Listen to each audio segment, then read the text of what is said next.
Баршаңызға сәлем, сіздермен бірге Мақпал. Менің арнама қош келдіңіздер.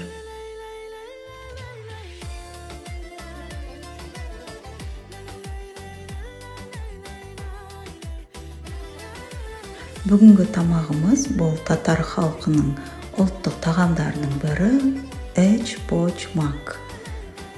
Ең алдымен қамыр жаямыз. Ол үшін бізге жылы сүтке дрожжи, қант, жұмыртқа қосып, және де ерітілген сары май қосып, ашытқы жасаймыз. 10-15 минут қоя тұрғаннан кейін керегінше ұн қосып отырып, нан илейміз.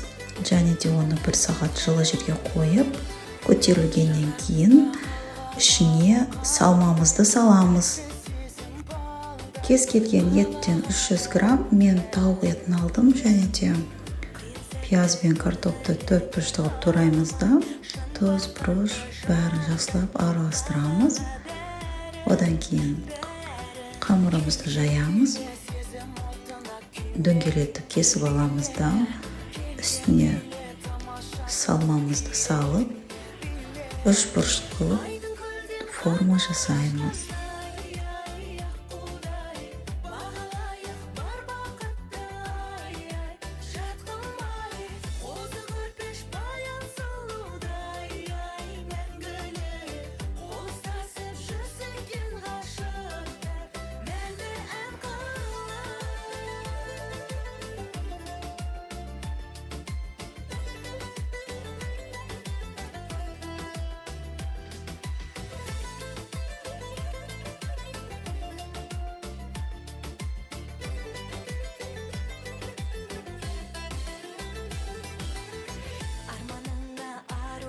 Барлығын дайындағаннан кейін тағы да үстін орамалмен жауып 30 минутқа қоя тұрамыз.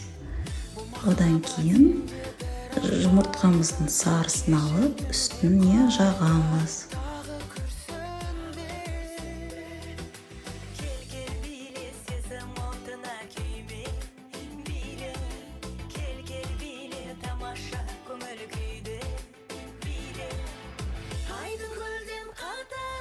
Алдын ала 180 градуста қызып тұрған пешке 40-45 минут дайын болғанша пісіріп аламыз.